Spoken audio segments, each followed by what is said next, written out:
One time again Akki Chaudhary in front of you, और आज मैं आपको पढ़ाने वाला हूं क्लास 9th बुक का नाम कावेरी, चैप्टर 4 विटामिन एम का इंपॉर्टेंट क्वेश्चन। तो इंपॉर्टेंट क्वेश्चन नहीं बताने वाला क्योंकि इंपॉर्टेंट क्वेश्चन तो पेपर में आएगा, आंसर आपको यही लिखना है। मतलब पेपर में कुछ भी आ जाए, आंसर आपको यही लिखना है। That's called master answer. क्या बोलेंगे इसको हम? मास्टर आंसर 5 मार्क्स का क्वेश्चन, कुछ भी आ जाए फॉर एनी क्वेश्चन, कोई सा भी क्वेश्चन आ जाए आंसर यही लिखना है। हाँ, एक चीज और यहाँ पर आपको ध्यान देना है, अगर पेपर में जो क्वेश्चन आता है वो आपको याद है, आपको उसका आंसर अच्छी तरह से पता है, तो आप वो आंसर लिखो। लेकिन इन केस आपको आंसर के बारे में ज्यादा नहीं पता है कि क्या लिखना चाहिए या फिर क्या है, तो आप ये आंसर लिखोगे, ये सभी आंसर पर सेट हो जाएगा, इसलिए इसको मास्टर आंसर कहता हूँ। हम आंसर देखेंगे। The lesson vitamin M is a beautiful story that teaches the importance of love, care, respect and understanding for elderly people. तो the lesson vitamin M हमें द लेसन विटामिन एम बहुत ही खूबसूरत कहानी है जो हमें सिखाती है प्यार की इंपॉर्टेंस क्या है, केयर की इंपॉर्टेंस क्या है, रिस्पेक्ट का इंपॉर्टेंस क्या है और अंडरस्टैंडिंग फॉर एल्डरली, मतलब जो बुजुर्ग पीपल होते हैं, बुजुर्ग व्यक्ति होते हैं, उनको समझने के बारे में हमें सिखाता है ये कहानी vitamin M. Ravi's grandfather has grown old and memory has become weak. Ravi के दादाजी बूढ़े हो गए थे और उनकी याददाश्त भी कमजोर हो गई थी। So his daughter Vidya bring him to live with her family. तो उनकी बेटी विद्या उनको अपने साथ गांव से शहर ले आए रखने के लिए।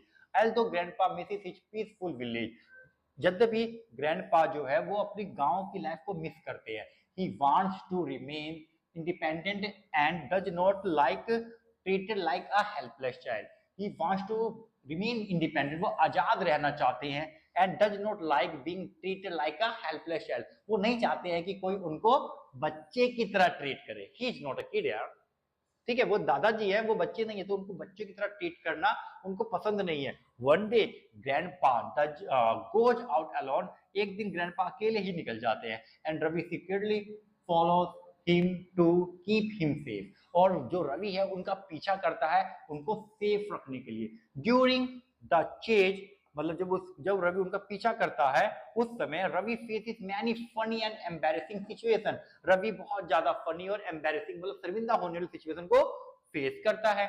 He loses grandpa and becomes frightened, वो रास्ते में ग्रैंडपा का रास्ता भी भटक जाता है और बहुत ज्यादा घबरा जाता है। When he reaches home, जब वो घर पहुंचता है, he finds grandpa safe and realizes how deeply he loves and cares for him.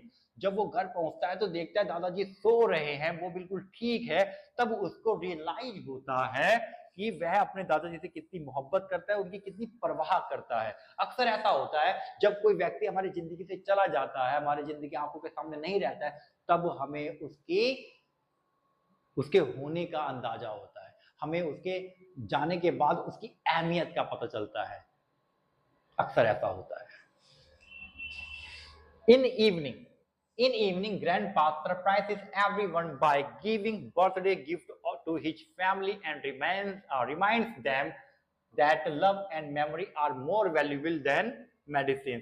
और उसी शाम, जिस दिन वो मतलब दादाजी का पीछा करता है, उसी शाम grandpa surprise everyone by giving birthday gift to his family, उसी शाम वो अपने बर्थडे पर अपनी फैमिली को गिफ्ट देते हैं, उनको याद दिलाते हैं, reminds them that love and memory are more valuable than medicine, और अपनी फैमिली को रिलैक्स दिलाते हैं कि मुझे प्यार की जरूरत है, तुम मुझे दवाइयां दे रहे हो, तुम मेरी परवाह करो लेकिन तुम तो मुझे दवाइयां दे रहे हो, तुम मेरी चिंता करो लेकिन तुम तो मुझे दवाइयां दे रहे हो। तो वो उस दिन उनको रिलैक्स करवाते हैं कि दवाइयों से ज्यादा मुझे प्यार, परवाह और इमोशनल सपोर्ट की जरूरत है। The story conveys that old people needs not only medicines but also patience. तो ये स्टोरी हमें बताती है कि बुजुर्ग व्यक्ति को ना केवल सिर्फ दवाइयों की जरूरत है, बल्कि प्यार की जरूरत है, बल्कि पेशेंस की जरूरत है, बल्कि इस रिस्पेक्ट की जरूरत है एंड इमोशनल सपोर्ट की जरूरत है। Therefore, the title Vitamin M symbolized memory. तो इस प्रकार से इस चैप्टर का नाम विटामिन एम पड़ा। विटामिन एम मीन्स मेमोरी, तो उनको मेमोरी की जरूरत है। तो ये आंसर, तो इस प्रकार से ये आंसर खत्म होता है और ये आंसर आप किसी भी क्वेश्चन पे लिख सकते हो। मैं एक बार फिर से आपको बता रहा हूं, जाने से पहले मेरे चैनल को सब्सक्राइब करें, अपने दोस्तों के साथ शेयर करें और एक कमेंट कैसा लगा आपको ये वीडियो मुझे कमेंट बॉक्स में जरूर बताएं। Thank you.